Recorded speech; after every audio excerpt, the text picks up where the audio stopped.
But the stairs will be wet, so watch your step because it can get pretty slick. Okay. Oh, follow him. Follow him, it's not good.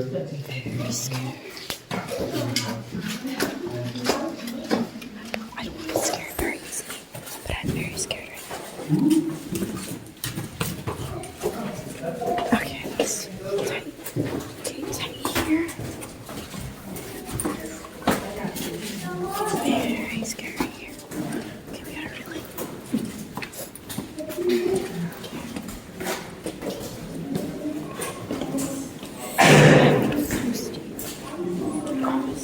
Scary, bro. It feels weird.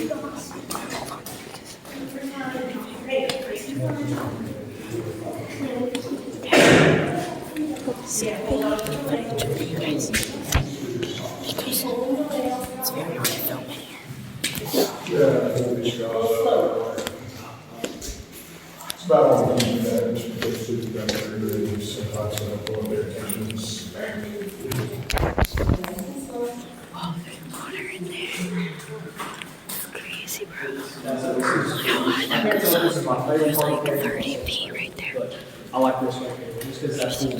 Yeah, wow.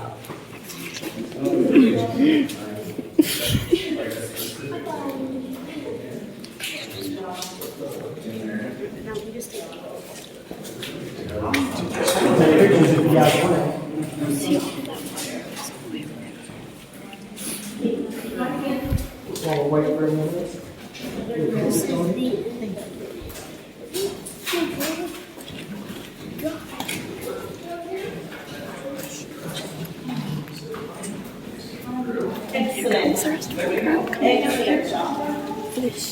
Any of you guys want pictures while they're still coming down? I can get you right in front of the pool. Oh, that'd be great. Just don't fall in.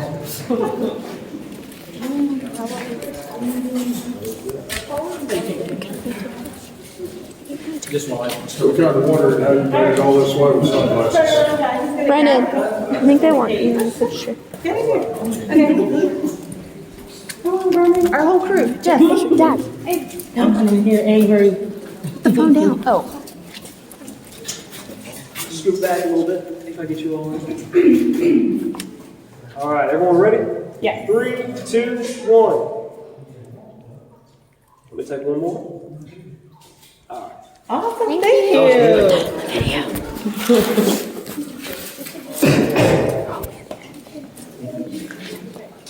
Yes, you should have pushed me in. I mean, very funny.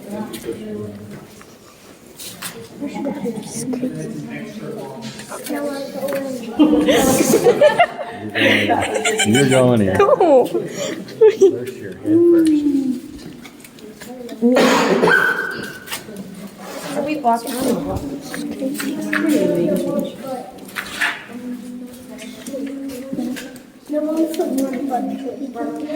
I feel like more people want to take pictures. I'm just trying to get out.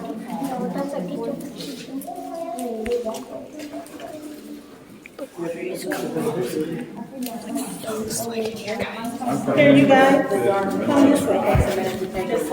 Thank you.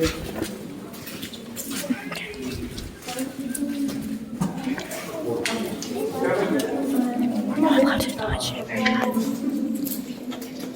Just a second. Because the oils of our skin can ruin the cave. And it's an active cave.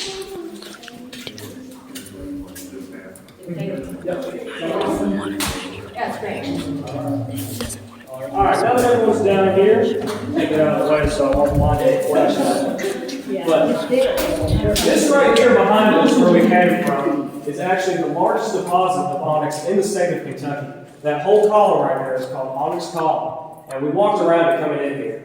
And it is a massive amount of onyx. And I think is it 1.5 million to 2 million years old? Or is it 300,000? Cave itself is 1.5 to 2 million years old. Now that particular formation, the base circumference measures 90 feet, and then it's got a height of 45 feet, which makes that the longest, or largest single piece of onyx found anywhere in the state of Kentucky. A lot of people think that onyx has to be black because they're familiar with black onyx jewelry, although that is a misconception. 95% of the onyx is on the world farmer's market has either been heat treated or dyed in order to bring out that deep black hue that everybody's familiar with. Onyx is simply a term referring to the minerals in the cave as they harden into our gritstone formations, such as our stalactites and our stalagmites. Coloration is determined by the type of mineral causing it to grow. Whites and yellows are calcium, light grays are magnesium, dark grays and blacks are manganese, reddish browns iron oxide. Now, over time, you can have mineral shifts to the soil up above us. And when that happens, it forms what we call banded onyx, and that's what you can find in this cave. What he said. He's a history man. He knows a lot. I'm a geologist, so. I was about to say you're a scientist. But I know a few things. You're doing good. And if you look. He's only been here a couple of days, guys. He's picking up really quick. This is my third day here. But if you look right here, is it having a reddish hue when I shot it on there? Yeah.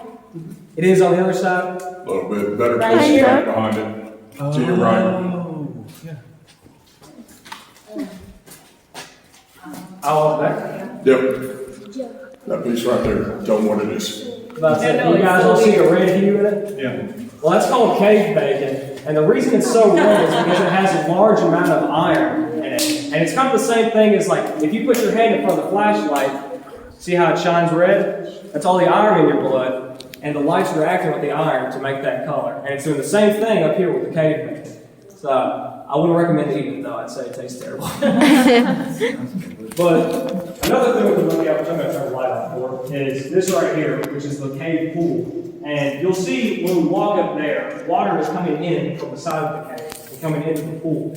But the interesting thing about this water is that it's very high in magnesium, which if any of you have ever had a bottle of magnesium citrate at your house, you know it's a pure laxative.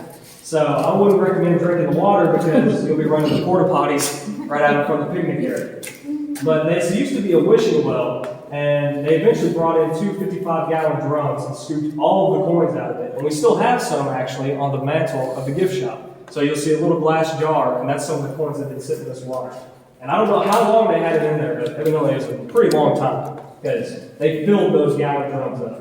1921 all the way up until 1990, then we started to undergo a restoration effort, cleaning it out. When coin sits under the water down here for a certain amount of time, it starts to corrode and made the water more acidic throughout the pH balance. Years ago, you used to have blind cave crayfish by the hundreds in here, but as that water became more acidic, it started to die off. We were trying to figure out what was causing it, and finally we decided it has got to be the coins. And so for a long time, we didn't have any of the blind cave crayfish down here whatsoever. But when we underwent that restoration effort, we slowly started to see a few of them come back. Now, primarily, they do stay in the lower level of the cave due to the fact that our lights also affect them. Now, you may wonder if it's a blind cave crayfish, what would it matter if we have lights? But the crayfish spend their entire life underground. They have no pigmentation for protection from the sunlight because they don't need it. They're solid white, almost translucent. And if they were to get outside of an environment such as this, they'd burn up and die. It's kind of like an Irish person going on vacation to Daytona Beach, okay? It just doesn't work. It shouldn't happen, okay? And so the way that they can tell if they're getting exposed to that light is through photosensitive cells that are in their tails, which will allow them to detect light only. Now, unfortunately for us, they can't differentiate between our lights, which don't pose them any harm, and the UV rays of the sun, which will kill them. And so they do stay, for the most part, in the lower level. But if there's times that the food ever gets scarce down there, they do have the capability to store water inside of them to cross from one land bridge to the other.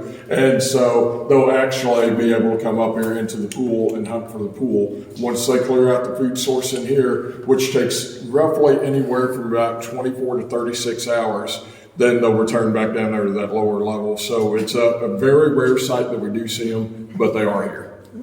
See, even I didn't know that. So we're all learning something. So were you able to determine the value of the coins that came out, or were they too corroded? Did they ever figure that out? You know, some of them we could tell silver doesn't corrode. And so, you know, we did find some pretty old coins, and we tried to pick out the silver that we could, but there was a lot to go through, guys, and we have all the animals and everything else to take care of. Yeah. And so we ended up missing a lot of them. The rest of them were extremely corroded. They sat around for a long time. We didn't really know what to do with them. And so we couldn't take them to the bank in the state that they were in. I mean, they didn't want them. And so we got the idea that, I don't know if you guys have done any of our gemstone mining up there yet from the gift shop.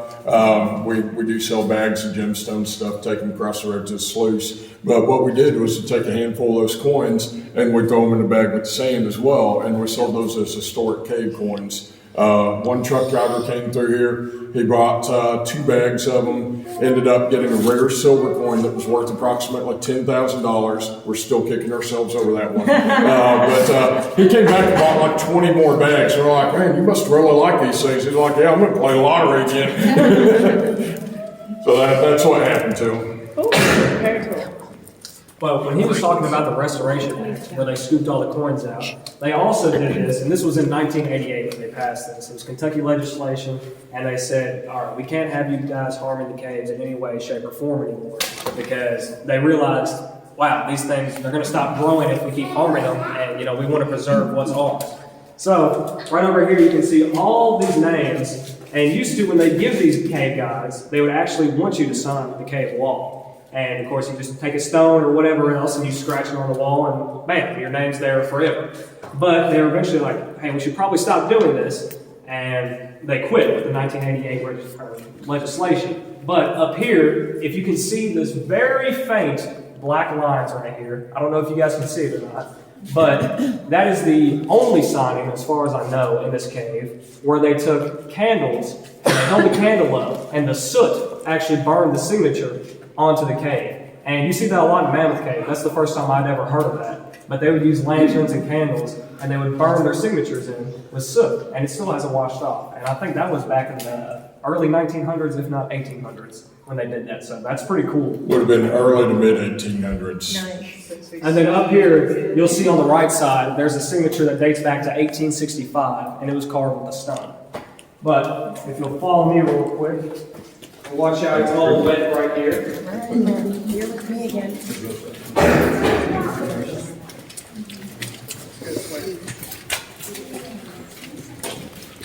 And here's the signature right here. If you can see where I'm shining my light, it says CH, and you can make out the 1-8 kind of 6. But it's right there in the middle. The only way that we can actually authenticate that date of 1865, anybody could come in here at any time and carve that. But the soapstone that's coming down dripping over this wall, remember the growth rates of the formations here, has actually started to reclaim the 65. And so we can tell you that that's been there since that time.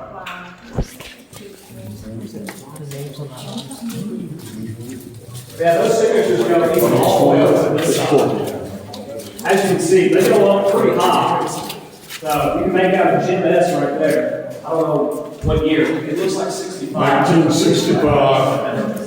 Yeah, the way that they used to get the names over there was in the early days. These are going to be some of the older dates that you have on that left-hand side there. You used to have to board a long wooden bridge to go across this area. But in 1936, that wood bridge had started to deteriorate, and we laid the area that we were standing on today, and then this bridge as well. And so a lot of our earlier dates will be over there. Now, some of the workers that have worked on the cave, their names are over there. And also, Dr. Harry Thomas's daughter, Ruth Thomas, carved her name in here in January 1922. She would have been about anywhere between 12 to 15 years old. There's a little bit of speculation as to the actual year on that, but right in that age range. And she carved her name in here on a working expedition with her father, and then she later went on to become one of the owners of the cave. So that one is pretty historic to us. That is cool.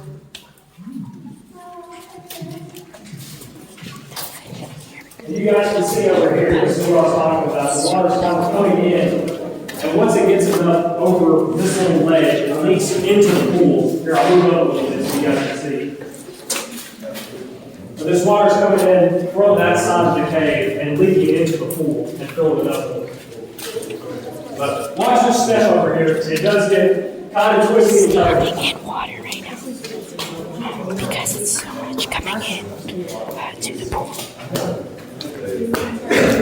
That's a climbing stairs. Take your time, guys. This is really hard to get over. Just need to step because it was so hard to get over. Never know to go sideways because it's so crazy. It's so crazy right here. I just can't even. Yeah, it's just awesome. That's the end of the cave up there. So, yes, we're getting pretty close to the end, which sucks, but you know, that's what we have to do.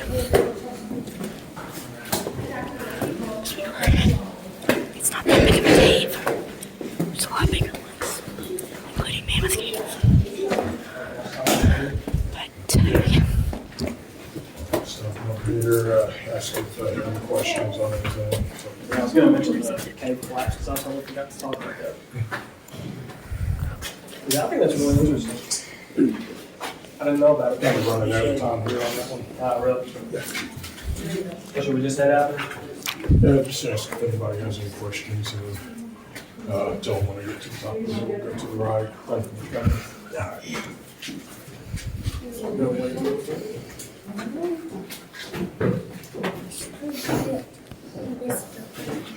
Sounds good. No, good job. Well, he's been coming through here all day. He's getting his daily exercise in. Oh, yeah. Probably his weekly exercise. He'll sleep good tonight, won't you, Bella? No, you don't think so?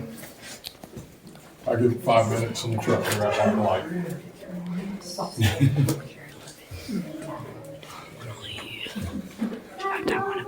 This should all be after. Well, while I wait for the people in the back to come up, if you have any questions for me or Chris, I'll try to answer them to the best of my ability. How high does the water get up here? Like, does it ever overflow from the pool onto anymore? Well, you know, Chris, Right, so looks like I'm fielding this one. No, it doesn't. As a matter of fact, there's a lower level that's to the cave. That when we were down there in that large room, it is 60 feet beneath us at that point.